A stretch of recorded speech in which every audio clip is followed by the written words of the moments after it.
Bueno, lo primero, muchas gracias a todas las personas que estáis hoy aquí en la presentación de este libro. Muchísimas gracias también a la Librería Las Letras de Ávila por cedernos este espacio para poder hacer la presentación del libro, y también muchas gracias a Pedro Barragán por estar aquí presentando su libro. Yo soy David González, soy secretario político del Partido Comunista de España en Castilla y León. Y bueno, hoy venimos a presentar este libro que viene un poco dentro de la campaña que estamos haciendo dentro del Partido Comunista para tratar temas internacionales. Y esto viene un poco porque, bueno, siempre ha tenido mucha relevancia la política internacional, luego en lo local, pero vamos a decir que en los últimos años esto, bueno, pues esta importancia ha crecido muchísimo. Todos los días vemos noticias en los medios que al final son noticias de índole internacional, pero que al final afectan en el día a día de la clase trabajadora. Por ejemplo, Mercosur, ¿no? El acuerdo de Mercosur que hemos estado viendo en las noticias en estas últimas semanas. Pero este es un ejemplo, pero hay muchísimos más. Hemos estado tratando temas tanto de Palestina como del Sáhara, etcétera, y bueno, pues por la relevancia que tiene nos parecía que había que tratar el tema de China, puesto que, como bien dice el libro, porque China está ganando, todos los días vemos noticias sobre el que tiene el país asiático, y bueno, es muy importante el modelo socioeconómico que tiene China, entonces por eso nos parecía tan importante. Y también un poco porque vamos a decir que en los últimos años, sobre todo igual a partir de la crisis de 2008, pero sobre todo a partir de la invasión de Ucrania, pues hemos visto como los organismos internacionales que nos habíamos dotado después de la Segunda Guerra Mundial, la ONU principalmente, bueno, pues están, vamos a decir, en horas bajas. Podríamos resumir ahí cómo se está confeccionando un nuevo orden mundial, y bueno, dentro de este orden mundial, pues los BRICS, China y otras potencias, bueno, están haciendo un poco cambiar de pues, un sistema unipolar, que sería prácticamente Estados Unidos, con el contrapunto igual de Rusia, a un sistema, bueno, pues mucho más multipolar, y, pues como decimos, esto afecta mucho en el día a día. Entonces, bueno, pues para profundizar un poco más, analizar un poco más sobre este tema, pues nos parecía muy importante hacer la presentación del libro de Pedro Barragán, que además le tenemos de gira por Castilla y León, hasta Segovia, ha hecho Palencia, hacia Ávila y luego ahora también Valladolid. Entonces nos parece muy importante. Por presentarle brevemente, bueno, es un gran analista de la política china, de los más, ahora mismo de los más importantes, es especialista en comercio internacional y bueno, pues ha escrito varios artículos en medios bastante de renombre y bueno, pues tiene gran conocimiento que una parte pues viene aquí en este libro, que nos va a tratar tanto de la propia política china como también un poco de la actualidad sobre todo lo que está ocurriendo. Y no quiero yo tampoco alargar más porque hoy lo importante es él y que luego también vosotros y vosotras pues podéis preguntar, debatir sobre lo que nos explica Pedro Barragán. Así que bueno, sin más dilación, pues damos la presentación a Pedro Barragán. Muchas gracias. Oye, pues muchas gracias David, gracias a todos vosotros por estar aquí hoy compartiendo el debate con China. Y yo voy a intentar no extenderme demasiado porque China es tan grande que uno puede estar aquí varios días hablando y podernos centrar un poco sobre todo en las preocupaciones, las dudas, las preguntas que puedan salir un poco del debate que hagamos al final. O sea que prometo, y si me extiendo, pues David me llamas al alto y intentamos dar, yo miro ya el reloj para no pasarme de tiempo. Bueno, el tema de China es un tema muy atrayente porque China está oculta en los medios de comunicación occidentales. China, antes comentábamos que China tiene tres grandes problemas que son evidentes, claro, no son blancos, no son anglosajones y encima son comunistas. Entonces, claro, eso para Occidente y para Norteamérica pues es algo insoportable. Y bueno, ha habido esa cierta ocultamiento. Lo que pasa es que hoy día las redes sociales y bueno, toda la gente ve por los teléfonos vídeos de alguien cogiendo el metro en Shanghái, donde llega un metro súper moderno, puedes coger la temperatura del vagón, porque cada vagón tiene una temperatura que la marca, va a 160 km por hora, y dices, bueno, y esas ciudades futuristas, y eso impacta en la gente y todo el mundo hay una preocupación, un interés de decir, bueno, cómo China ha logrado pasar de la miseria absoluta, porque varios de los que estáis aquí habréis estado con la hucha pidiendo para los chinitos de pequeños, y en una generación, he visto ahí varias cabezas que habéis estado con la hucha, pues en una sola generación ha pasado de ser uno de los países más pobres de la Tierra a uno de los más avanzados ahora mismo. Bueno, pues de eso se trata un poco de lo que vamos a hablar. Empezar un poco comentando el porqué del título, que me lo preguntaban en la radio esta mañana, y dices, bueno, pues el título es un título con un poco de impacto y está copiado del título de un artículo mío de hace año y medio así, que tuvo mucho éxito y bueno, se tradujo a bastantes idiomas. Digo, mira, qué bien, pues voy a utilizar el mismo título, un título parecido. El título del artículo, que es algo por lo que os cuento esto, era en realidad ¿por qué China está ganando? No es la economía, no es la tecnología, son los derechos humanos. Porque esa es la clave de la revolución económica de China, son los derechos humanos. O sea, China ha conseguido algo espectacular, que es revertir todos los beneficios en la sociedad, empoderando a la sociedad, que se ha hecho más capacitada, ha crecido la economía, ha vuelto a revertir eso en la sociedad, y eso es un círculo virtuoso que está funcionando y que ha conseguido, pues lo que decimos, pasar de la miseria más absoluta en nuestra generación a en nuestra generación ser la mayor economía mundial en estos momentos. Ese empoderamiento, por ejemplo, los jóvenes en China, el 59% de los jóvenes se matriculan en la universidad, frente a la Unión Europea, que tenemos como objetivo el 45%. O sea, la sanidad, todos los derechos sociales, las pensiones, los salarios, iremos un poco desgranando todo esto, pues todo eso ha capacitado a la sociedad, la ha hecho la sociedad tecnológicamente y técnicamente más potente para la revolución tecnológica e industrial que están llevando a cabo. Porque no hay Estados Unidos, Europa, no tienen las capacidades técnicas o humanas para poder suplir o hacer lo que China está haciendo. Y eso ha sido por ese empoderamiento social, por la base de los derechos de las personas, el haber puesto las personas por delante de la economía y de la sociedad. Antes un poco de continuar, yo quería también haceros un comentario rápido sobre la forma de ser de los chinos. Luego hablaremos del socialismo, pero quizás antes las diferencias con respecto a nuestra cultura, ¿no? En la cultura occidental, nuestra forma de pensar, seamos ateos, creyentes o tal, nuestra ética personal que tenemos en España, en Occidente, proviene de los griegos, de la sociedad griega, de los romanos y del cristianismo, y de los 2 milenios del cristianismo, y eso ha forjado una forma de entender la vida, de pensarla, que yo me fijaría en un detalle. El pensamiento nuestro es un pensamiento centrado en la persona, en el individuo. Es mi relación personal con Dios, es mi salvación personal. El individuo es el centro de todo, en nuestro universo ético y mental. En cambio, en la cultura china, que proviene de Confucio vendría a ser un coetáneo de Platón, 100 años antes de Platón, o sea, 500 antes de Jesucristo, más o menos. Él genera un pensamiento que no es una religión, es una filosofía, una ética, y donde lo que está en el centro de esa ética no es el individuo, como en nuestro caso, sino que es la colectividad. O sea, en el pensamiento, en la forma habitual, normal, automática, digamos, de pensamiento de una persona de la cultura china, pues la familia es más importante que los miembros de la familia. La familia está por delante de mí mismo, la sociedad está por encima del individuo, la historia está por encima de las generaciones. China es el único país en la historia de la humanidad que ha hecho inversiones a 100 años por todo el sistema hidráulico, o sea que han estado 4 generaciones trabajando, poniendo todo el esfuerzo, sabiendo que no van a ver el resultado ni ellos, ni sus hijos, ni sus nietos, y sin embargo, o sea, esa capacidad de poner en valor lo colectivo, pues es muy confuciana.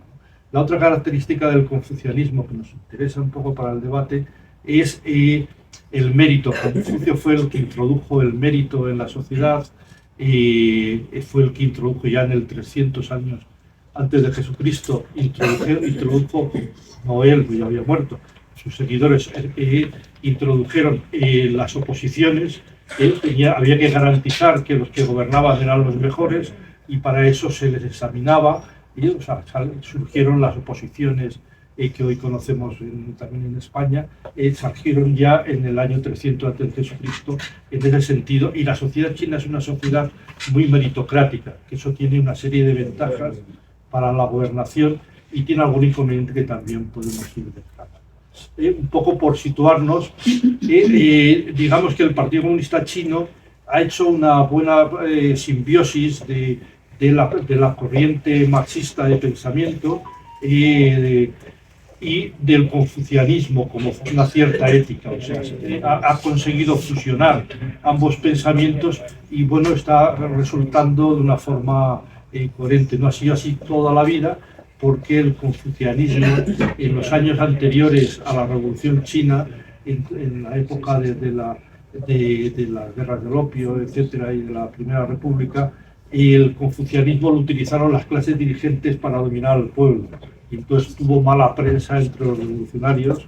De hecho, en la Revolución Cultural se eliminó algún templo. Templo se refiere no tipo iglesia religiosa, sino templo es otra cosa en el pensamiento chino, confuciano, pero digamos que hoy día hay una simbiosis bastante potente entre lo que sería el marxismo como forma de pensamiento y el confucianismo. Y ya que hemos hablado del marxismo, ahí me gustaría también introducir una idea, y es el pensamiento socialista surge, diríamos, surge antes, pero toma fuerza y cuerpo en el siglo XIX, con todos los pensadores socialistas de ese siglo. Más bien le dan una visión más científica al socialismo, y en el siglo XX se viven una serie de revoluciones socialistas que todas han fracasado, y en el siglo XXI pues tenemos un poco la eclosión esta de la Revolución China. Sin entrar en el análisis de las experiencias en la Europa del Este, que algunos hemos vivido por la edad que tenemos, siempre decir que han marcado un poco la forma de entender el socialismo en España o a nosotros mismos, en el sentido de un socialismo de guerra prácticamente, con la Guerra Fría, con un acoso militar, económico, ideológico, etcétera. Y China no está viviendo, el socialismo chino no está viviendo esa situación, una parte porque no tiene ningún problema de abastecimiento de todo tipo de productos, porque es el que los fabrica para todo el mundo. A todos se fabrica en China, con lo cual los chinos son los primeros que tienen de todo. O sea, y luego, por otra parte, en cuanto al control ideológico, la presión ideológica y social, no es muy diferente, es una sociedad muy libre de pensamiento. China ha estado enviando a estudiar a Estados Unidos cada año 350.000 estudiantes a las universidades norteamericanas, a que Biden les impidió la entrada. Ahora Trump dice que quiere volver a dejarles ir, no sé si pues ir ahora. Y bueno, pues 350.000 estudiantes cada año a las universidades americanas les mandan a la juventud a que el enemigo los adoctrine, o sea, es decir, no han tenido ningún problema. Y claro, toda esa masa que no deja de ser, pues normalmente en una sociedad las personas que estudian en las unidades más importantes internacionales pues suelen ir cubriendo los puestos más altos sociales. Diríamos que el país está dirigido por una élite, una serie de personas que posiblemente un porcentaje muy alto de ellas han estudiado o se han licenciado en Harvard o cualquier otra universidad americana. O sea, que no, ¿qué problema le puedes poner tú a esas personas para leer el New York Times o el Washington Post cada día con el Internet? O sea, esa libertad de pensamiento y esa capacidad, esa apertura es también una característica que China ha diferenciado. Y además, en la medida en que la presión norteamericana, de la guerra norteamericana contra la economía china, pues toma fuerza, pues lo que hace es generar más nacionalismo dentro de China, más autoidentificación frente a una presión exterior. O sea, lo que serían un poco las diferencias.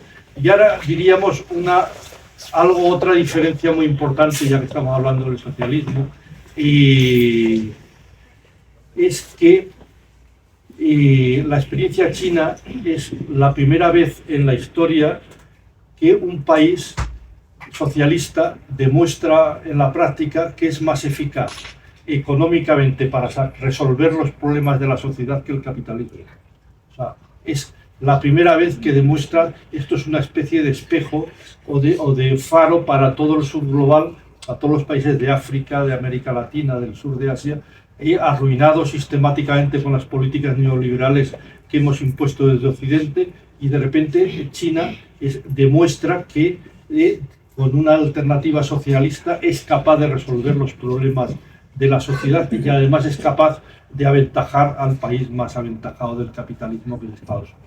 Yo creo que esto es una referencia histórica que nosotros la estamos viviendo en directo, quizás no la acabamos de teorizarla, pero que va a ser un hito en la historia, yo creo, de la humanidad, porque esto ya es un cambio que ha venido para quedarse, ¿no? Yo creo que está claro que hay un declive de la economía norteamericana y hay un apogeo de la economía socialista china. Bueno, yo no me enrollo más con el socialismo, quería hacer un poco la introducción. Volviendo un poco al principio, vamos a hacer una pregunta, es decir, ¿qué es lo que está pasando en el mundo? ¿Por qué parecía que había una cierta entente entre Estados Unidos y China? Claro, ya he dicho al principio que Estados Unidos siempre ha criticado, ha difamado, ha ocultado a China, pero dentro de eso las empresas norteamericanas han estado invirtiendo en China. China, los excedentes que ha ido generando los ha invertido en deuda pública norteamericana, o sea, que de alguna forma financiado a Estados Unidos. Bueno, había una cierta relación, un cierto entente, que es lo que en el mundo se ha dado en llamar globalización y que nos ha llevado a estos días. Entonces, ¿qué es lo que ha pasado para que de repente, hace 7 años, Estados Unidos declarase una guerra total a la economía china, a intentar hundir la economía china como fuese? Pues eso lo podéis ver en la contraportada del libro. Yo tengo aquí las cifras, las voy a leer para no decirlas de memoria. En el año 2000, la economía norteamericana, el PIB norteamericano, el Producto Interior Bruto, era el 19,8% de la economía mundial, o sea, el 20% de la economía mundial. Y China era el 6,4% en el año 2000. En el año 2024, que es la última cifra comparable, porque Estados Unidos aún no ha publicado la del 25, en el año 2024 Estados Unidos era el 14,7% de la economía mundial y China el 19,1%. Ese es el cambio. El supremacismo norteamericano pues no puede aceptar que un país, y además como lo hemos definido antes, que ni es blanco ni anglosajón, es socialista, pues aventaje a Estados Unidos, y ese intento por todos los medios de sabotear la economía china, pues con los aranceles, con la tecnología, con los chips. Bueno, todo esto yo creo que suena a todos. Los 6-7 años empezó Trump, fue mucho más duro Biden cuando llegó, y ahora Trump pues sigue un poco en la misma política contra China. Esto es un poco, para mí, el cambio que se ha producido en el mundo. Y el que, bueno, luego podemos entrar, yo creo que sí, podemos ir luego en el debate, profundizar más en él. Con respecto a la revolución que está haciendo China, por ir midiendo el tiempo, yo os marcaría algunas. O sea, la revolución económica es impresionante. China produce más de la mitad del acero del mundo, más de la mitad de la industria naval del mundo. 1 de cada 3 coches del mundo se fabrican en China. El 70% de los molinos de viento, de los paneles solares, en fin, un largo etcétera de la potencia económica. Pero yo pongo un símil deportivo para explicar un poco, porque no solamente es la potencia que ha alcanzado, sino la velocidad con la que está cambiando. Y en las Olimpiadas de Pekín del año 2008, la economía china el PIB, el Producto Interior Bruto de China, era inferior al de Japón. O sea, China tenía una economía inferior a la de Japón en las Olimpiadas de Pekín del 2008. En las Olimpiadas de Tokio del 2020, la economía china era más de 3 veces la economía de Japón. O sea, en 12 años ha pasado a ser más del triple. O sea, os hagáis, porque Japón no se ha hundido en esos 12 años, ha seguido creciendo. Para que os hagáis una idea, la velocidad de cambio que lleva la economía china, que es tremendo. Es decir, hemos tenido en la historia reciente lo que se han dado en llamar los milagros, el milagro alemán, el milagro japonés y el milagro coreano, que han sido mucho más cortos los tres en el tiempo, han estado menos años, y las tasas de crecimiento que tuvieron fueron inferiores a las que está teniendo China. O sea, el cambio, o sea, la revolución es espectacular. China ha sacado en los últimos años a más de 800 millones de personas de la pobreza extrema, no de la pobreza extrema que estaban a finales del siglo XX, 800 millones de personas, de acuerdo con las instituciones occidentales del Banco Mundial, etc. Y de tener una renta per cápita, una producción per cápita pues parecida a la de Mali, pues la situación que tiene China, el cómo ha cambiado y cómo ha conseguido hacerlo, como decíamos, prácticamente en una generación. Yo creo que esto es tremendamente espectacular, ¿no?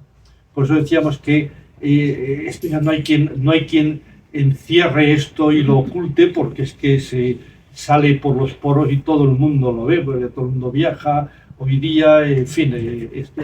Entonces, bueno, el capitalismo occidente pues va aprendiendo también. Entonces, el argumento que oímos muchas veces es decir, ya, lo han hecho eso, pero porque no son socialistas, son capitalistas, ¿no? China es un país capitalista. Yo creo que esto lo hemos oído todos, es decir, la acusen de capitalismo. Luego, si queréis, profundizamos un poco en si es un país capitalista o es un país socialista. Y esta revolución económica yo me gustaría un poco quizá marcarla en 2 o 3 puntos que pueden tener más interés. Por ejemplo, en cómo esto ha repercutido en los salarios en China, porque no cabe duda que la industria, las empresas occidentales empiezan a invertir en China porque tenían una mano de obra barata, ¿no? A veces nos quejamos de las multinacionales que invierten en un país y la acusamos de que lo hace porque tiene mano de obra barata, pero a ese país que recibe la inversión, esa inversión le permite un desarrollo de su país económico y sacar a su gente de la pobreza. O sea que hay que ver las dos partes de lo que es la inversión internacional. Y bueno, todo eso ha cambiado. La OIT, que creo que todos sabéis lo que es la OIT, la Organización Internacional del Trabajo, con sede en Ginebra, que es un organismo de Naciones Unidas, y bueno, viene haciendo desde el año 2008 una estadística de los salarios en el mundo centrada en los 20 países del G20.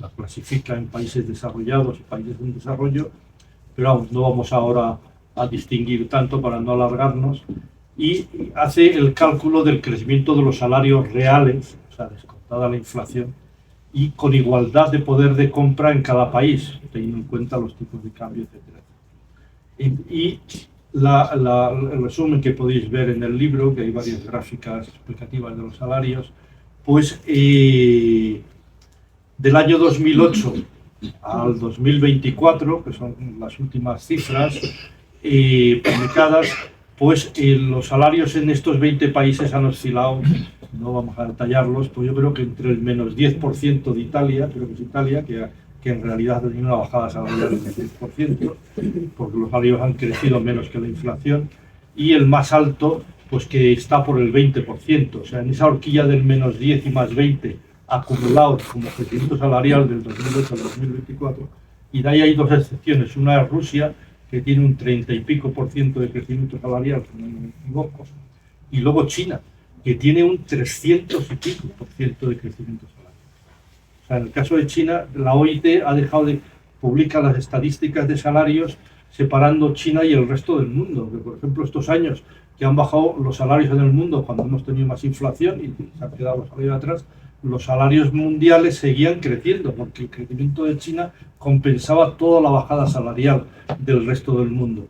O sea, bueno, es un poco lo que os decía un poco al principio, de cómo la persona, los trabajadores, la sociedad es lo que está en el centro de la revolución económica de China y que es la que está generando esa revolución económica. Esos salarios es lo que permite esa capacidad de estudio, bueno, todo eso se incluye, pues, se ve con parámetros que son imposibles de distorsionar o decir es que eso es propaganda, como pueden ser los datos de esperanza de vida. La esperanza de vida en China es una línea vertical que ya ha sobrepasado la de Estados Unidos hace 2 o 3 años, o la altura de las personas que ha sobrepasado a los españoles.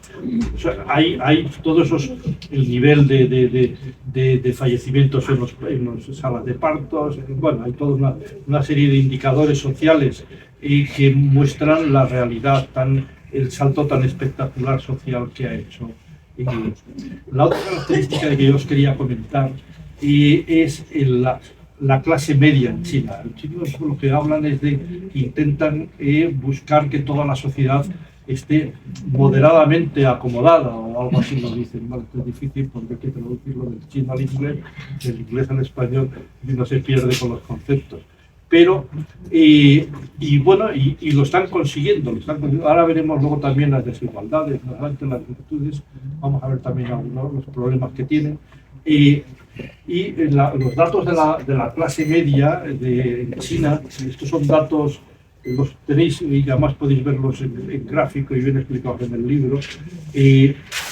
Son datos que los mayores especialistas en las clases sociales, en la riqueza que hay a nivel económico reconocido en el mundo, es la banca suiza. O sea, que son datos no del Partido Comunista Chino, sino de la banca suiza, que son los que hacen estos estudios.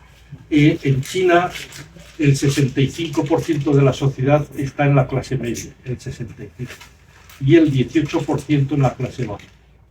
Si esto lo comparamos, por ejemplo, con la India, un país de su tamaño, de su zona, la India tiene el 22% en la clase media y el 75% en la clase baja.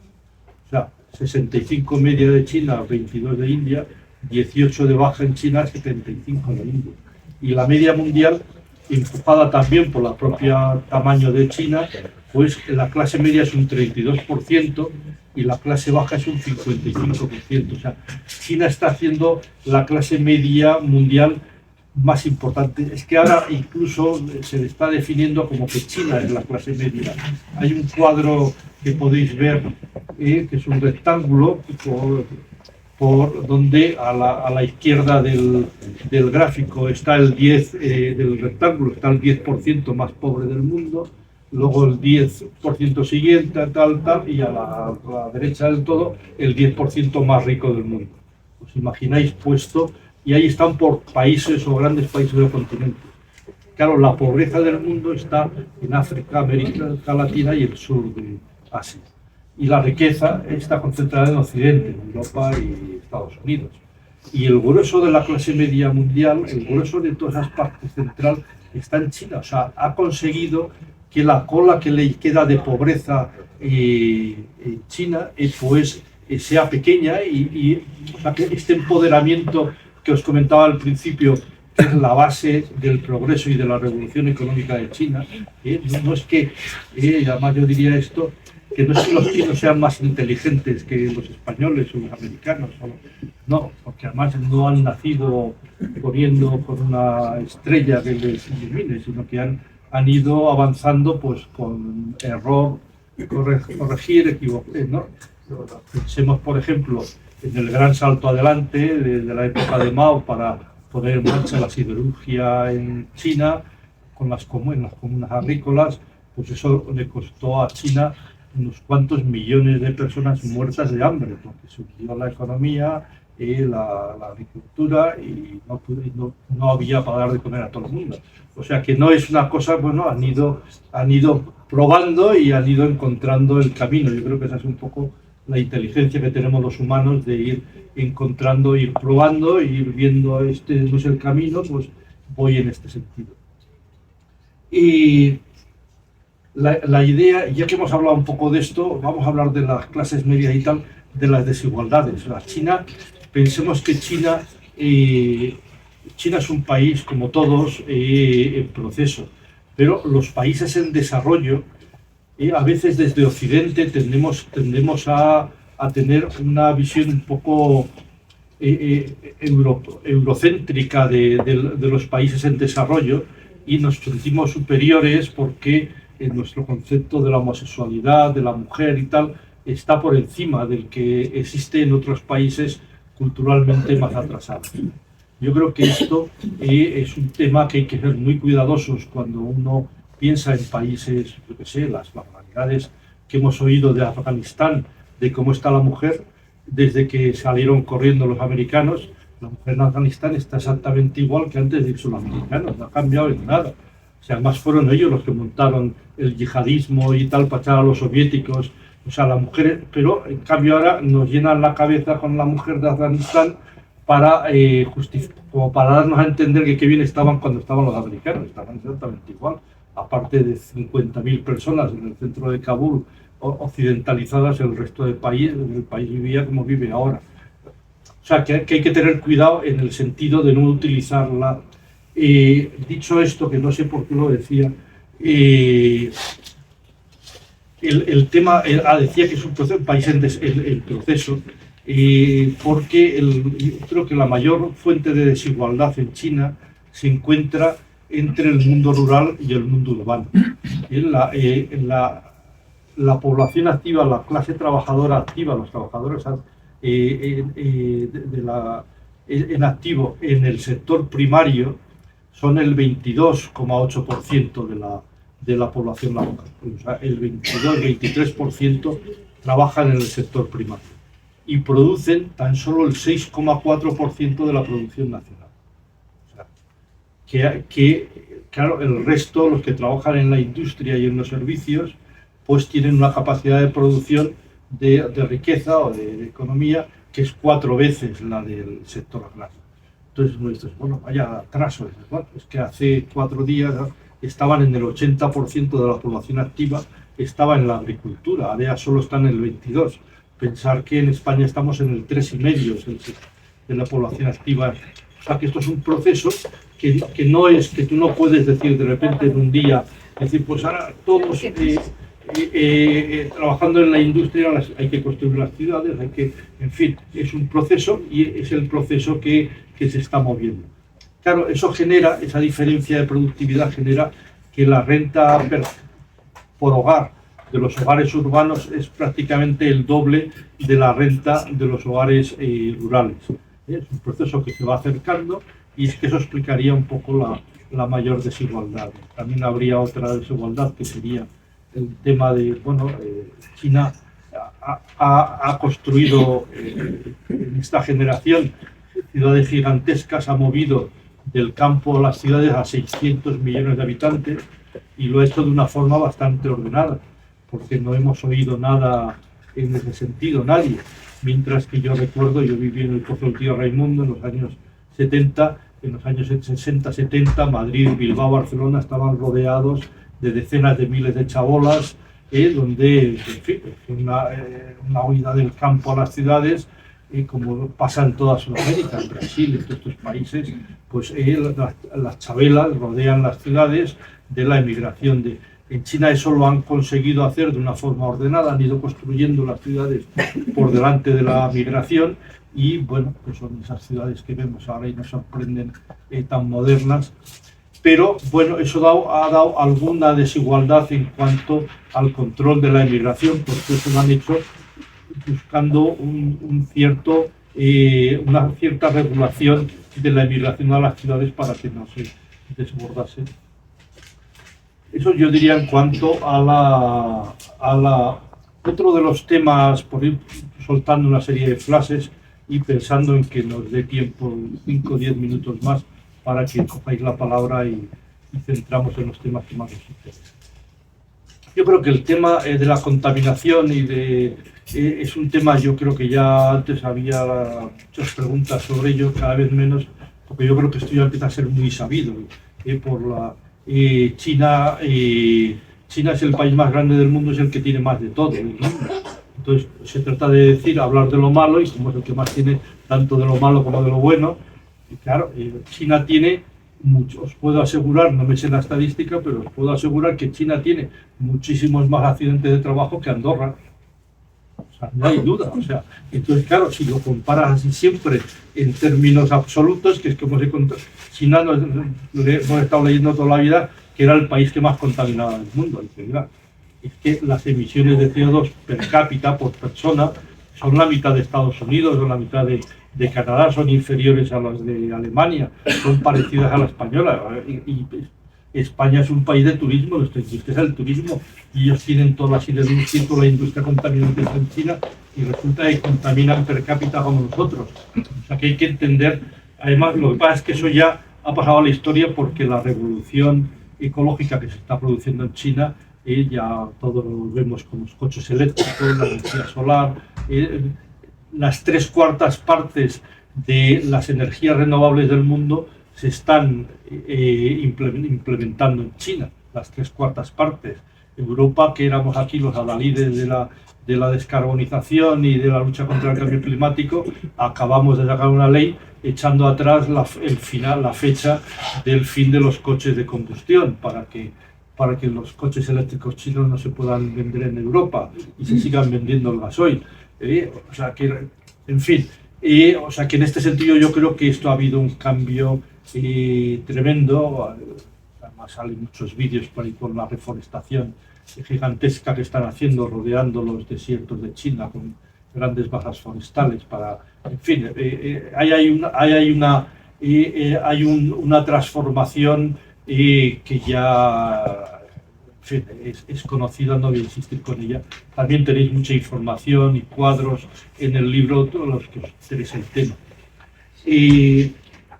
Otro tema que también suele ser un tema de debate es, bueno, cómo nos vende la prensa occidental que China está comprando el mundo, está comprando todas las tierras de África y está comprándolo todo porque se está quedando con las tierras. Claro, China tiene el 18 y pico % de la población mundial y tiene el 12% de las tierras cultivables. Entonces, en base a eso, claro, se está apoderando de todas las tierras del mundo para alimentar a su país. Bueno, esto yo creo que lo habéis oído, leído todos, ¿no? Bueno, esto es absolutamente falso. La última campaña más fuerte que ha habido sobre esto ha sido en Estados Unidos, que han sacado una ley para impedir a los chinos que compren tierras en Estados Unidos, y bueno, han ido tirando de la manta en Estados Unidos, y entonces al final la única compra de tierras que se ha logrado documentar de chinos en Estados Unidos, pues fue una empresa china que compró una empresa suiza, y esa empresa suiza tenía una filial en Estados Unidos que tenía en su balance un solar. Ese es el único trozo de tierra de un solar de una filial de una empresa suiza, y a base de eso pues hicieron la campaña hace 2 años y sacaron la ley, en fin. En el caso de África, yo os voy a leer aquí las cifras, que no me las sé de memoria, pero recojo aquí en el libro la ruta y la seda, que sabéis que es la nueva ruta de la seda de China, ese acuerdo con la mayor parte de los países del mundo de libre comercio y de apoyo a las infraestructuras de todos los países.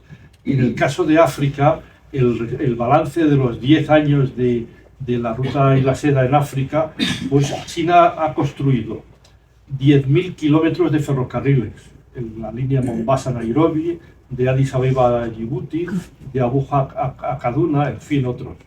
Unos 100.000 kilómetros de autopistas y carreteras en Kenia, Congo, Argelia y más países. Alrededor de 100 puertos en Nigeria, Camerún, Costa de Marfil, etc. Más de 66.000 kilómetros de alta tensión. 66.000 kilómetros, eso es tremendo. Claro, no sé cuántas veces es África los 60. O sea, ha electrificado prácticamente, y a eso se le añaden 150.000 kilómetros de redes troncales. Y las inversiones y las infraestructuras que ha desarrollado y que ha construido China en África son espectaculares. O sea, la experiencia o la relación de China con África es histórica. China fue en los años 50, 60 fue el país que apoyó a todos los movimientos de liberación de África por la descolonización y por los movimientos de liberación.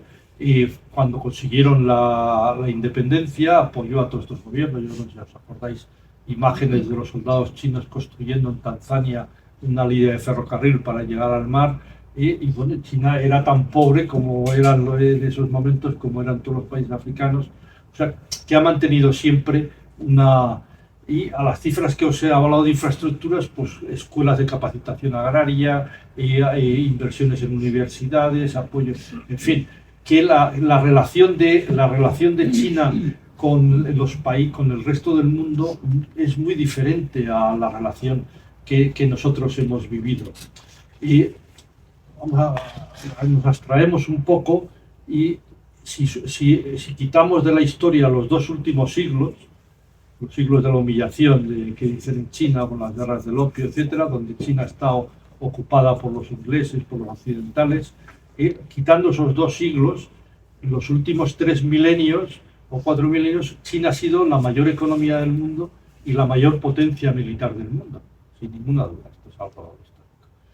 Y jamás ha invadido a un país vecino, jamás. O sea, en la lógica de los chinos nunca ha estado, es como la lógica nuestra de ir y conquistar las Américas que hemos hecho Occidente. O sea, China, que ha tenido ese poder militar, toda esa flota marítima que se ha dedicado a comerciar todos estos años, todos estos siglos, nunca la ha mandado con ejércitos a apoderarse de nuevas tierras o de nuevas... O sea, no está, y ahora tampoco está, no es esa, su posición es lo que se llama en inglés el win to win, el ganar, que ganen las dos partes. No se trata de hacer negocios de suma cero, donde con tal de perjudicarte a ti estoy dispuesto a no ganar yo, que es la política que vemos de Trump ahora mismo. La de China es, oiga, yo hago negocio con usted, me da igual que se llame mi ley, que se llame como quiera. Si usted quiere hacer negocios conmigo, pues ya está, donde ganemos las dos partes, ¿no? Esta forma, por eso os he contado un poco al principio lo del confucianismo y tal, lo que esto quizás a veces en el marxismo aquí pues no lo vemos, dices, bueno, es una filosofía de la vida que es algo diferente, que se combina con esta... y por eso quiero decir que esa posición de imperialista de China con respecto a países más pobres es absolutamente falsa. Yo el último artículo que me he leído a fondo del País sobre el tema, pues de hace un par de meses, pues era de cómo las empresas chinas estaban explotando miserablemente a unos africanos en una mina de no sé dónde y tal, ¿no? Entonces, ahí, ¿qué dice? Claro, la empresa china que lo estaba haciendo era Huawei. Entonces, claro, al final, después de párrafos y párrafos ideológicos contra China, pues desgranaba la empresa minera que estaba allí trabajando, haciendo el ala Río Tinto, que no tiene nombre español, pero es australiana o anglo-australiana, creo que es australiana solo ahora, que es la mayor empresa minera del mundo. Y claro, resulta que Huawei, como muchas otras empresas grandes que tienen que comprar esos materiales de las empresas mineras, pues tiene un 1% de acciones de la... Pero claro, tiene un 1% para asegurarse que le suministran material, pero ni gobierna la empresa, ni decide nada, y absolutamente nada. Es una empresa occidental donde ellos solamente tienen una inversión. Y entonces achacaban, no eran los australianos los que estaban explotando África, eran los chinos. O sea, se pueden retorcer, que decir, bueno, que os voy a contar yo, si vemos, no hay nada más que ver el telediario y uno llora de pena de lo que vemos, ¿no? De cómo se puede retorcer al infinito y falsear la realidad. Bueno, o sea, que ese es un tema que no... Y como vamos avanzando en la hora, yo solamente os voy a comentar un tema He intentado ir abriendo boca de dos temas, os voy a comentar rápidamente. Uno es, ¿por qué decía al principio que China es un país socialista? Yo creo que sabéis que la gran novedad que ha introducido el socialismo chino es el mercado. Lenin también lo puso en marcha, lo que pasa es que su muerte temprana no le permitió, pero los chinos han definido que el mercado no es una característica del capitalismo, sino de todos los sistemas económicos de la humanidad, del socialismo, del capitalismo, del feudalismo, del esclavismo, que el mercado es necesario en la economía para poder hacer las transacciones económicas. Entonces, esa libertad de mercado que existe en China es una novedad con respecto a otros sistemas políticos que hemos conocido en Europa, o por ejemplo el que conocemos en Cuba, donde no hay libertad de empresa, las empresas son todas del Estado. En China hay libertad de empresa, cualquier persona que cumple con las leyes del Estado y del municipio y de todo, pues puede montar la empresa que considere respetando las leyes, o sea que hay libertad, esa libertad de mercado que incluye la libertad de empresa. Y entonces eso es lo que a veces ha dado decir es un país capitalista porque hay empresas. Es socialista. Yo apuntaría 3 datos. Primero, el partido que gobierna y que marca la vida y las leyes de China es el Partido Comunista, aunque en China hay otros 8 partidos políticos más con representación parlamentaria, partidos de mucha potencia de militancia, algunos con 1 millón de militantes o cientos de miles, o sea, no son partidos insignificantes. Y el Partido Comunista tiene mayor militancia. El Partido Comunista ha pasado este año 25, ha pasado de los 100 millones de militantes. Claro, 100 millones de militantes quiere decir que tiene el 12% de la población china en edad de militar, o sea, que no son bebés, el 12% de la población en edad militar es militante del Partido Comunista. El nivel de militancia en China en los partidos es muchísimo más alta que la que tenemos nosotros. Esta idea que hemos hablado al principio de la idea de lo colectivo, de lo social, que tiene mucho peso. Pues digamos que esa importancia del Partido Comunista. En segundo lugar, es una sociedad que se planifica, son los planes quinquenales. Este mes que viene van a discutir el Parlamento, la Asamblea Nacional Popular, el nuevo plan quinquenal, que va a ir del año 2026 al 2030, y es una economía donde se planifica, no es el mercado el que decide lo que se hace o no se hace, sino que ahí planifican todos los objetivos tecnológicos de vivienda, etcétera. Estos días veréis un artículo mío en Público que comparo la situación de los jóvenes con la vivienda en China y en España, ¿no? Es decir, en China tienen el 70% de los jóvenes son propietarios de su vivienda. En España va bajando y ahora estamos en el 30% tan solo. En fin, la razón. Y la tercera razón sería el peso de las empresas públicas en China. Y hay libertad de empresa, hay grandes empresas privadas y también hay grandes empresas públicas en sectores básicos. No empresas públicas en el sentido que las hemos conocido en España, Telefónica, que era la única empresa de teléfonos, Endesa, que era la única empresa de electricidad, Camsa, que era la única etcétera. Y aquí las empresas públicas compiten con las empresas privadas, no son monopolios de un sector, sino que, en fin, cualquier otra empresa puede entrar en ese sector y competir. Los mayores bancos son públicos, pero Alibaba, que es una de las grandes empresas del mundo, pues tiene el Alipay, que es el mayor banco del mundo, porque pagan con el teléfono, con Alipay, todos los chinos en las compras. Yo en los datos, por ejemplo, pues una idea de la importancia de la empresa pública. Yo me he cogido la lista Forbes y las 100 mayores, de las 500 mayores empresas del mundo, he cogido las 100 primeras, y en las 100 primeras empresas hay 17 empresas públicas chinas. O sea, en las 100 mayores empresas del mundo hay 17 empresas públicas chinas. Hay otras chinas, pero que no son públicas, Huawei, Alibaba, etc. Y luego he mirado en esas 100 empresas más grandes del mundo cuántas empresas públicas hay que no sean chinas. Y solo he encontrado 5. La empresa de petróleo de Arabia Saudita, Gazprom de Rusia, la empresa de petróleo de Rusia, la Volkswagen, que es propiedad del Estado alemán, y Enel, la empresa de energía que es del Estado italiano y que la privatizada y Endesa se la vendimos a la pública, a Enel, a pesar de que la privatizábamos porque era mejor privada que pública, y luego se la vendimos a la empresa pública italiana. Sabéis una idea de la dimensión de la empresa pública y de la... Y por último ya, y os doy la palabra, comentar un poco los 3 principales problemas que en la última propuesta que ha hecho China de gobernanza global ellos han planteado, que esto nos da un poco su visión de la situación geopolítica. El primer problema que plantean que existe en el mundo actualmente es la exclusión del sur global, de los países del sur global, de las decisiones en el mundo. O sea, es Occidente quien toma todas las decisiones del mundo con exclusión de todo el resto de la sociedad. Y aquí he comparado los BRICS con el G7.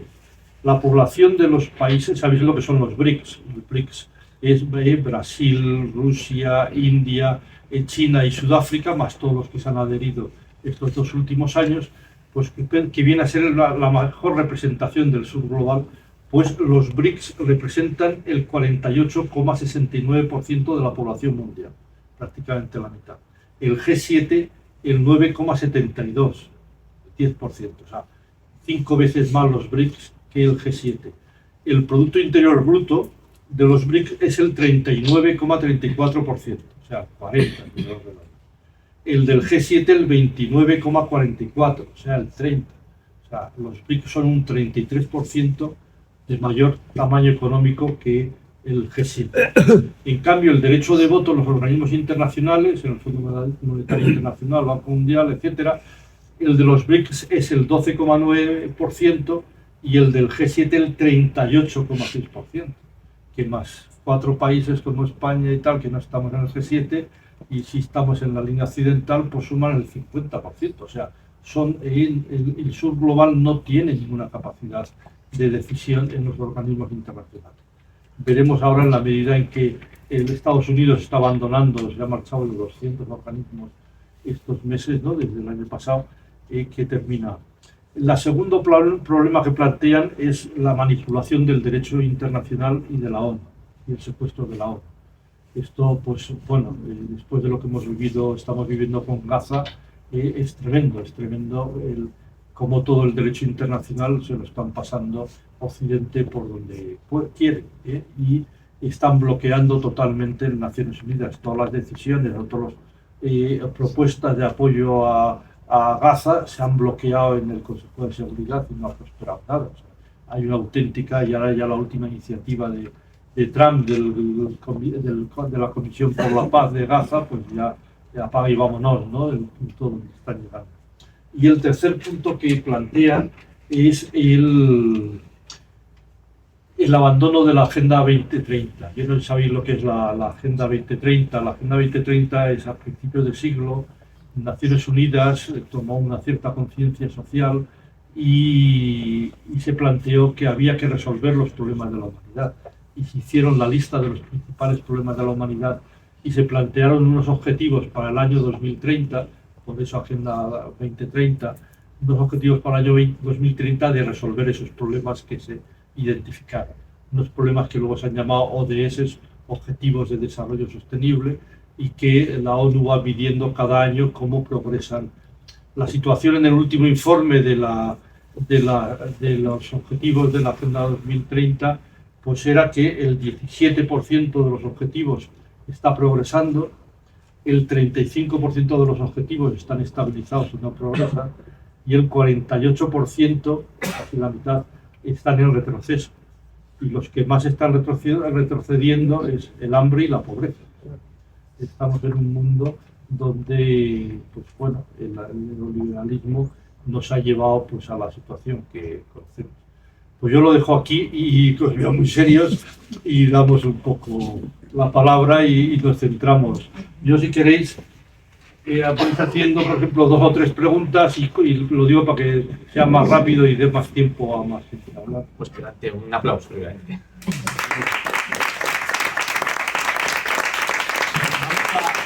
Vamos a responder. Decíais 2 o 3 preguntas, las respondemos y hacemos otra. Entonces, había aquí una mano, y aquí otra. Bueno, pues vamos a empezar con estas dos, ¿vale? Que estaba detrás. Ahí.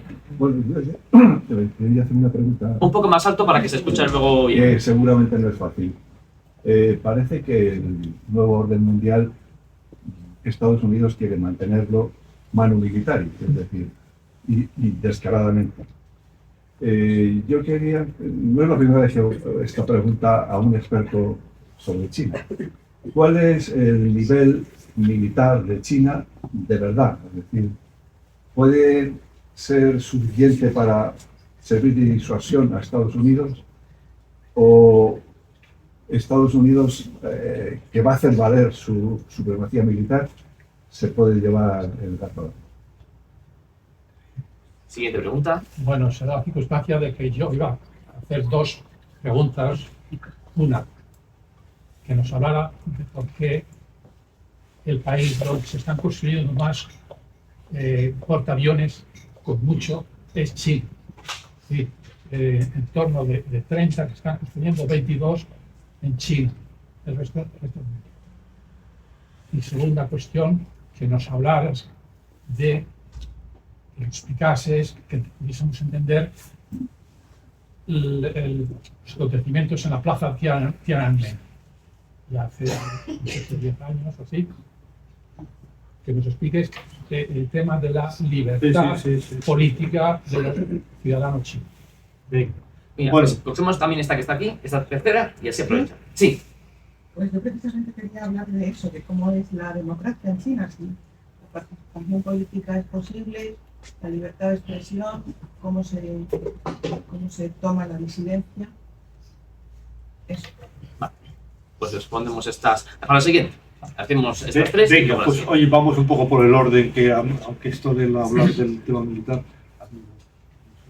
me cuesta un poco, ¿no? De todas formas, si tenéis interés en el tema de lo que opino yo del tema militar de China, tenéis un artículo en enero mío sobre el poder militar de China, que me titula, y donde quizá lo podáis buscar más fácilmente es en Rebelión, en el diario, en el periódico este. Perdona, no es que me interese mucho, es que me da miedo. Sí, sí. No, pero digo porque no da tiempo aquí a profundizar un poco en el tema militar. China, vamos a ir diciendo cosas. China es un país muy grande, una economía muy grande, tiene un ejército muy grande. El gasto militar de China está muy lejos del gasto militar norteamericano. O sea, Estados Unidos tiene un gasto militar inmensamente mayor que el de China. Además, si medimos el gasto militar en porcentaje del Producto Interior Bruto, que es como se suele medir, China no es el segundo país que más gaste, está bastante para abajo, se va para abajo. No es un país, para ser un país con la economía más grande del mundo, pues le cunde, digamos que un porcentaje pequeño de su economía le cunde para hacer cualquier cosa que quiera. Y en segundo lugar, lo que quiero decir es que toda la estrategia militar de China es una estrategia defensiva. Ellos nunca se han planteado un dominio militar del mundo y entonces no han generado una estrategia. Su desarrollo militar no es para ocupar el mundo, sino que es para defenderse si le atacan. Claro, eso tiene unas consecuencias espectaculares, que no lo he dicho a nadie, pero cualquiera lo estará pensando o lo puede preguntar de aquí un rato, ya lo digo yo delante. Es decir, ¿cómo deja China pasar lo que está pasando en Gaza o el secuestro de Maduro o que ahora impidan, cómo no manda su ejército allí? China no tiene capacidad militar para hacer una guerra con Estados Unidos en Latinoamérica. No tiene. Estados Unidos tiene 49 bases militares rodeando China. Tiene toda una estructura logística por todo el mundo de bases de tal que le permiten hacer guerras locales. China no tiene ninguna estructura logística militar fuera de China, con lo cual China puede defenderse de un ataque americano y puede a lo mejor destruir Estados Unidos, pero hacer una guerra local no tiene ninguna posibilidad. O sea que eso hay que entenderlo para entender qué está pasando, por qué la presión es económica, es social, frente a lo que son agresiones militares por parte de Estados Unidos que estamos viendo estos días. Yo creo que es un tema importante de reflexión. Y luego ya entramos cómo es la estructura militar de China. Pues es una estructura defensiva. Yo, para no alargarnos, aunque has comentado lo de los portaaviones, China, bueno, sabéis que el principal objetivo en el plan a largo plazo que ha hecho la Armada Española el año pasado, hace un año, pues el principal objetivo es patrullar el mar de China. O sea, aquí pinta la Armada Española patrullando en el mar de China, que se le ha perdido a nuestra ministra de Defensa en mandar allí a a la Armada Española. Claro, hay una presión de todo Occidente en el mar de China, militar, está lleno de los españoles, los alemanes, los estadounidenses, etcétera. Entonces China está haciendo un esfuerzo de desarrollo militar para garantizarse desarrollo marítimo es además la mayor potencia de construcción naval y está construyendo buques en este sentido. De todas las formas, yo creo que la principal diferencia militar de China está en los misiles supersónicos. En el tema de la aviación, por ejemplo, el año pasado hemos tenido la primera batalla aérea desde la Segunda Guerra Mundial. No había habido una batalla aérea y se produjo entre India y Pakistán, no sé si os acordáis, en la que India la batalla la hizo con los aviones más avanzados occidentales, ahora os digo, y Pakistán era con aviones chinos, y entonces no cayó ni un avión pakistaní y China dice que solo había caído uno, pero otros dicen que 5, en fin, estas cosas, o sea, ganó la batalla, o sea, que los aviones chinos parece que son bastante avanzados con respecto a los occidentales. La otra batalla que hemos tenido también desconocida fue la del mes pasado, en Venezuela. No ha habido una traición, esto que dice mucha prensa, los traidores que traicionaron a Maduro para dejar entrar a Estados Unidos. No ha habido unos traidores, la Delphi no es una traidora y cuenta con el apoyo de Maduro. Y lo que hubo es que Estados Unidos había ganado la guerra a Venezuela antes de entrar el primer avión en Venezuela.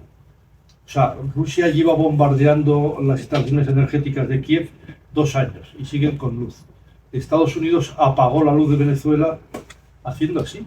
La guerra electrónica desconectó todos los ordenadores militares, todo el ejército. Hoy todo es informático, es decir, tú le quitas los ordenadores al ejército y bueno, o sea, cuando llegaron allí a la casa de Maduro, el ejército estaba absolutamente, o sea, que son tecnologías las que se van a ver en el futuro muy diferentes, y entonces esa capacidad para desarmar electrónicamente al enemigo, pues quizá ahí no tengo ninguna información de las capacidades que tiene China.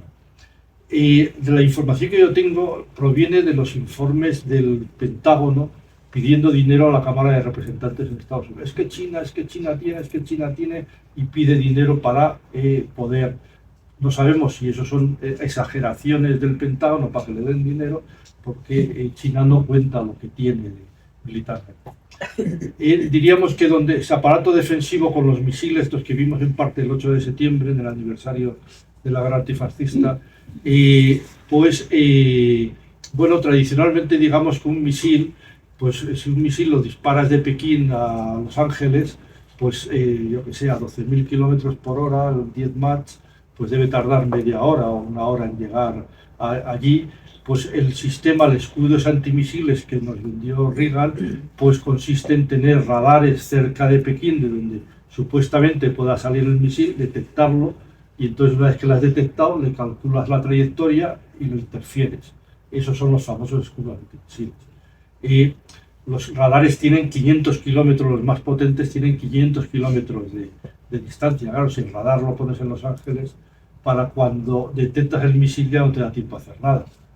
Entonces, parece ser que los nuevos misiles, según Estados Unidos, que tiene China, pues son diferentes que estos, y son misiles que salen verticalmente, dan 2 o 3 vueltas a la Tierra y en un momento dado caen para abajo. Y claro, eso a 12.000 kilómetros por hora, a 10 Mach que van, y además van con un recorrido errático, aleatorio totalmente, pues el tiempo que tardan de bajar de la estratosfera a llegar al suelo pues son 5 minutos. En 5 minutos es imposible que los radares lo detecten, comprueben otros que eso es un misil, le calculen una trayectoria que es errática y envíen y salgan aviones o misiles. Ahí es donde yo creo que está el equilibrio ahora mismo del mundo. Ahora Estados Unidos ha empezado a desarrollar, pero está empezando lo que Estados Unidos no tiene ese tipo de misiles hipersónicos. Rusia parece que sí, que está avanzando en ellos, y Estados Unidos está construyendo una constelación satelital para montar un sistema de radares en el espacio, en la estratosfera, donde lo puedan detectar. Ese es el equilibrio militar. Yo creo que China tiene un poderío militar que le impide a Estados Unidos hacer un ataque a China. Yo creo que, afortunadamente, yo soy optimista de que no se va a producir una guerra. Se puede producir guerras locales, que se están produciendo todos los días, pero una guerra global, una guerra mundial, no, porque Estados Unidos se autodestruiría dentro de esa guerra, aunque lograse destruir también a China. Yo no sé si esto, yo además de militar, no me pidáis, por favor, porque me da esta vergüenza hablar de ello, porque prefiero hablar de cosas más positivas y económicas. El Tiananmen era la segunda pregunta. Bueno, antes hemos comentado del acierto-error de cómo se construye la política.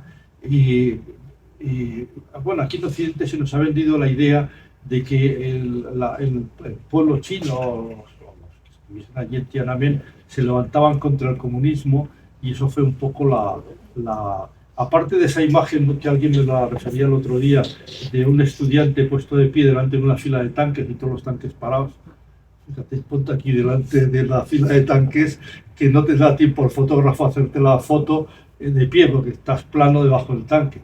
Y aparte de eso, los que se estaban manifestando en Tiananmen era el Partido Comunista. Es decir, no fue un levantamiento contra el Partido Comunista, fue las luchas que ha habido dentro del partido. En el Partido Comunista pues ha habido, bueno, la revolución cultural, de la que algunos somos coetáneos, Deng Xiaoping, Deng Xiaoping no se hizo fácilmente con el poder. Bueno, hubo varios años, en parte os recordáis, el fusilamiento de la banda de los cuatro. La banda de los cuatro, que uno de los cuatro era la viuda, la mujer de Mao. Bueno, hubo una serie de luchas políticas que fueron conformando pues el panorama político actual, o lo que es hoy el Partido Comunista de China. Y Tiananmen fue una manifestación, era el Partido Comunista quien se estaba manifestando, o un sector del Partido Comunista, o sea que no era lo que aquí a veces mucha gente, el ideario que nos han imbuido. Y quién tenía razón, más razón, menos, bueno, eso, la historia, pues lo que tenemos es yo diría que el desarrollo socialista que ha logrado China es un desarrollo ejemplar, y bueno, está logrando resolver los problemas de la sociedad china, está aportando soluciones para toda la humanidad. Entonces yo creo que va en un buen camino socialista. Yo la verdad no soy un experto en los temas internos del Partido Comunista de China para decirte que las tendencias de una parte y otra, pero que no tengáis esa visión de como en contra del Partido Comunista lo de Tiananmen, independientemente de que haya gente que esté en contra del Partido Comunista. En un país de 1.400 millones de habitantes tiene que haber muchos, o sea que eso no hay ninguna duda. Y eso nos lleva a la segunda pregunta de cómo funciona un país tan grande, cómo funciona la democracia china. La democracia china, yo lo primero diría que es una democracia participativa frente a lo que son las democracias occidentales, que son representativas, que son de cada 4 años votas. Pues en China hay una participación dentro de esos 4 años, es un sistema muy participativo de la población. Vamos a comparar el sistema de la democracia norteamericana con la democracia china. La norteamericana, porque los anglosajones son quizá Estados Unidos, Inglaterra, Alemania, no es anglosajón, pero tiene un sistema, un prototipo de más que comparar un sistema mediterráneo, que son un poco más complejos para debatir aquí un poco rato. Y Estados Unidos es un país que tiene 2 partidos políticos, el Partido Demócrata y el Partido Republicano, que compiten cada 4 años electoralmente, que se dirime básicamente por la cantidad de dinero que cada uno consigue sacar para la campaña electoral, y donde todo se juega en los medios de comunicación, que son propiedad de las mismas personas que ponen el dinero a los 2 partidos y que son la clase dominante, y llevan así 200 años turnándose en el poder. Y se puede hacer un tercer partido en Estados Unidos absolutamente libre, pues, y los ha habido a lo largo de la historia. Ha habido terceros partidos, pues los han aniquilado económicamente para que no pudiesen subir a ninguna parte, y aquellos que no han conseguido aniquilarlos económicamente los han matado ametrallados a la salida de casa. O sea, esto en la historia de Estados Unidos todos lo conocen. Y el sistema político, o sea, que son dos partidos políticos que defienden la misma política, que representan una clase social, y que gobiernan turnándose. En el caso de China, lo que tenemos es un partido político predominante, aunque haya otros 8 partidos políticos en liza, donde ese partido político también representa a una clase social, en este sentido, a la clase trabajadora, y donde también el sistema tiene todas las mismas garantías que tiene el sistema americano. Cualquier persona puede votar, puede ser votado, puede presentarse, etcétera, etcétera. Todos los artículos del artículo 1, 2, 3 de los derechos humanos se cumplen perfectamente en los dos países. Todo el mundo puede ser elegible, todo el mundo puede ser elegido, pero hay una preponderancia del Partido Comunista en esa sociedad. O sea, que en ese sentido serían igual de democráticos o antidemocráticos los dos sistemas. O sea, que no pueden presumir de más democracia en un lado que en otro. El sistema político se basa tiene más peso, en lugar de dirimirse en una campaña electoral entre dos candidatos a la presidencia, Trump y Biden. Pues en China todo se decide en la base, fundamentalmente. Hay unos 3, 4, más cerca quizá de 3 que de 4 millones de diputados en las asambleas populares, y entonces en esa selección de esos 3 o 4 millones de diputados es donde se dirime el poder de todos los partidos. Hay partidos que no es el Partido Comunista que tienen gobernadores provinciales. En China es el sinónimo de comunidad autónoma, como aquí sería una región, y ya las grandes regiones le llaman provincias. Y bueno, se dirime ahí. Entonces es más democrático en ese sentido, porque tú estás votando a alguien que conoces. No estás votando a una campaña electoral, sino que, claro, si ya dices que son 4 millones, pues sobre 1.400, pues dividido por 4, pues es un diputado cada 200, 300, no sé cuánto sale en la división. O sea que te da para conocer a quién estás votando. En ese sentido es mucho más humana y directa, y tiene mucho más peso el mérito de la persona que el propio partido. Por eso decíamos antes, que luego no lo hemos desarrollado, luego si preguntáis lo hacemos, en la importancia del mérito, la meritocracia. La meritocracia en política en China empieza por esa selección de los mejores en la base, y eso va encajándose, etc. Que luego hemos dicho que también tenía algunos problemas o defectos que podemos también comentarlos después. Y el sistema, pues es un sistema pues similar. Existen las leyes, las hacen los parlamentos, que están a todos los niveles, y que los parlamentos son los que eligen. Los parlamentos de China se llaman Asamblea Popular, y los parlamentos son los que eligen a los ejecutivos, al gobierno nacional, a los gobiernos regionales, etcétera, etcétera. Digamos que ese es un poco el... Entonces, mirando otro sentido de las libertades o los derechos humanos, que me parece que iba un poco orientada a tu pregunta, las minorías, el tratamiento de las minorías. Entonces, si comparamos, seguimos con la comparación, las minorías étnicas en China están sobre representadas en la Asamblea Popular Nacional.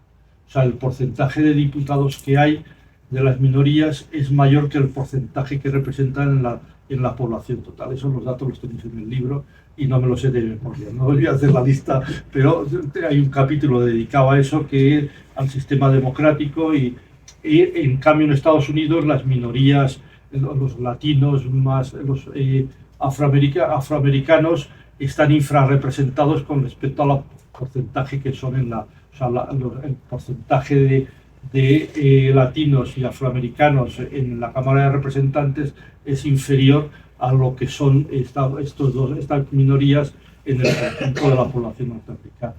El papel, la situación de la mujer, otra minoría, está infrarrepresentada, ahí no está sobrerepresentada, está infrarrepresentada en el Parlamento, en la Asamblea, y creo que tiene el 29% o el 28% son mujeres. muy parecido al de la Cámara de Representantes de Estados Unidos, que también están en el 29% las mujeres dentro de la... bueno, diríamos que decíamos también antes al principio que es una sociedad en desarrollo, las sociedades que parten de una pobreza tan tremenda en tan poco tiempo, el avanzar en estos temas mucho más conceptuales, pues lleva su tiempo. Yo creo que hay que a los países en desarrollo hay que intentar verlos no con una foto fija, sino con viendo la película, es decir, cómo estaban ayer y cómo están hoy. Están progresando o están retrocediendo, y están progresando rápidamente o lentamente, es lo que nos da una visión, más que juzgarlos por el punto al que han llegado. Porque cambiemos de chip, y si juzgamos a países de África o a países del sur de Asia, pues podríamos algunos juzgarlos en todos estos conceptos más sociales muy negativamente, pero hay que ver por qué que han llegado hasta ahí, pero hay que ver cuáles están progresando y cuáles están retrocediendo. Con respecto a la disidencia, yo me acuerdo un día debatiendo con un militar en una televisión, sacaba el tema de la disidencia y que las redes sociales estaban controladas. Yo le dije, pues, ¿qué me dices? Bueno, digo, coge, porque estaba más todo el rato con el móvil, mirando el móvil, le estaban ayudando para el debate, que era en directo, y digo, pues manda un mensaje hablando bien de ETA o hablando del yihadismo y verás como lo que tarda en aparecer un policía por la puerta del estudio a ver quién es el del móvil. En Occidente tenemos un control social tremendo, es decir, y yo diría que en China pues hay esos dos ámbitos de control social que tenemos en España y que similares, podríamos decir. Hay un tipo de control social que es relativo a temas de consenso social, diríamos, la pornografía infantil, la pedofilia, en fin, todo ese tipo de cosas, diríamos, que se persiguen en las redes sociales, intentar que todo ese tipo de, el plagio de la inteligencia artificial, en fin, los fake news, todo ese tipo de cosas, diríamos, eso, estaríamos todos de acuerdo, y yo creo que en ese sentido, China quizá, sobre todo, más que eso, lo último que he dicho, en las fake news, en la suplantación de la realidad con la inteligencia artificial, está siendo mucho más avanzada que Occidente en reprimir e impedir y las sanciones que impone a las empresas, Facebook, WhatsApp, etcétera, que dan soporte a que puedan producirse esos delitos, pues son más importantes que las que tenemos aquí. Y luego hay otra serie de medidas que atentan a la seguridad nacional. Aquí le llamamos atentar a la seguridad nacional, pues ser yihadista, o ser de ETA, o ser y entonces hay toda una parafernalia. En China, pues el tipo de problemas que ellos tienen es diferente. No sé si habéis visto, que sacó de la prensa estos días, el anuncio que ha sacado la CIA para reclutar chinos, y de cómo les va a pagar para todos los que quieran venderle información. O sea, esa presión es diferente, O sea, China no sufre una presión del yihadismo o de grupos terroristas, sufre una presión de la CIA norteamericana, de los organismos, y entonces el tipo de protección es diferente con respecto a eso. Y entonces, en ese sentido, los disidentes tienen una frontera. Si cruzan la frontera esa o no, se puede disentir. Ya digo que en China hay partidos diferentes, puedes votar a un partido que no sea el Partido Comunista Chino.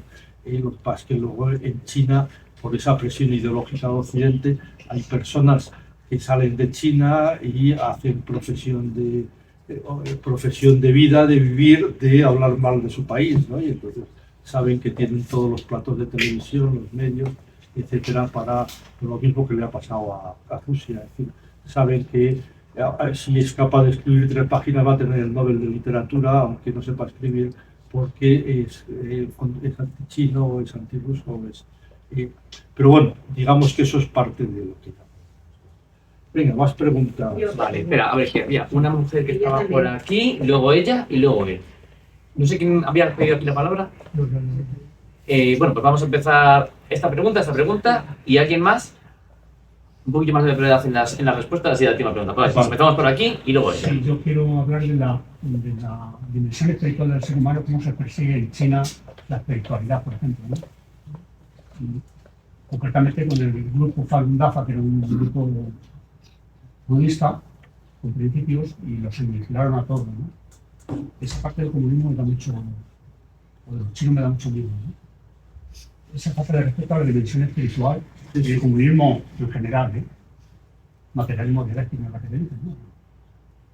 La materia sí, yo hablo de cifras, de progreso, pero de espiritualidad del ser humano, en este caso son las que nos han exterminado. Yo quería que nos hablaras un poco de la relación de China continental con Taiwán. Vale, Sí. Es que tenemos noticias y no sabes si a veces tú nos das un poquito más de información. Muy bien. Perfecto, pues con estas dos. Venga, pues voy a intentar, como dice David, que sea un poco más breve. Voy a hacerlo para Que cada... tampoco sé hasta qué hora tenemos aquí en la librería. No sé. Mientras no sea las 12 de la noche para no ser Pues no voy a intentar ser breve porque así, y si luego no hay más preguntas, extendemos lo que haya hablado. El tema de la dimensión espiritual. Él un poco comentaba al principio el sentido de espiritual de la sociedad china. Sí que tiene un respeto y tiene no solamente el confucianismo, el budismo, el taoísmo, en fin, corrientes de pensamiento espiritual bastante importantes y muy respetadas en China. El caso de la Falun Gong no es un tema diferente, porque eso es una secta. Aquí también en España tenemos sectas y las sectas no las toleramos. Esto pegó una deriva a una...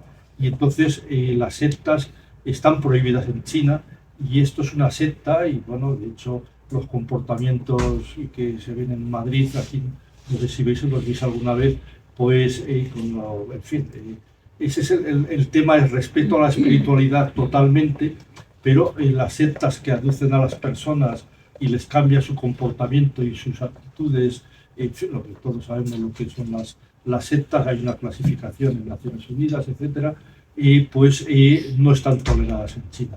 Y yo creo que el comunismo es una corriente de pensamiento, el materialismo dialéctico que comentabas, precisamente muy respetuosa con el pensamiento, con la espiritualidad, porque hay que diferenciar lo que es la idea religiosa o la creencia de que hay un Dios como origen de todo, a respetar lo que es la espiritualidad, el pensamiento, la ideología, la cultura, que eso es la clave del pensamiento socialista y lo que ha engendrado. O sea, que en ese sentido yo creo que el materialismo dialéctico y el comunismo es absolutamente respetuoso con las religiones, que siempre ha sido. Las religiones están permitidas en China sin ningún problema, y un poco diría eso. Luego podemos avanzar si queremos. Con respecto al tema de Taiwán, no me entendía yo mi letra, de Taiwán. El tema de Taiwán, bueno, aquí nos están vendiendo de que la próxima guerra mundial va a ser la invasión de China sobre Taiwán, ¿no? Y entonces por eso la Armada Española, la alemana y todas tienen que estar allí para salvar a Taiwán de sus malos enemigos chinos. Y sabéis la historia de Taiwán, cuando se produce la Revolución China en el año 49, pues Chiang Kai-shek, que era el que lideraba el Kuomintang, que era el partido que dirigía la contrarrevolución en China, pues se refugió en Taiwán, perdió todo el continente, y en el estrecho de Taiwán se instaló la flota americana, que ya había terminado la Segunda Guerra Mundial, y impidió que los chinos continentales pudieran cruzar, porque ni tenían barcos, no tenían ningún barco, podían cruzar a remo, y claro, no tenían ninguna oportunidad. Y entonces se estabilizó, durante unos años se estabilizó la separación política entre el continente y Taiwán. Finalmente hay un reconocimiento de Naciones Unidas y de todo el mundo de China como el único país pendiente de reunificarse, y China continental siempre ha defendido que la reunificación con Taiwán es respetando absolutamente el sistema político y todo de Taiwán. O sea, ellos hablan de un país, dos sistemas, no tienen ningún interés en imponer ningún sistema político en Taiwán. Y luego la práctica, esto es un poco la teoría, un poco la historia, es decir, ¿dónde estamos ahora? Pues ahora mismo en Taiwán hay 3 partidos políticos en Taiwán.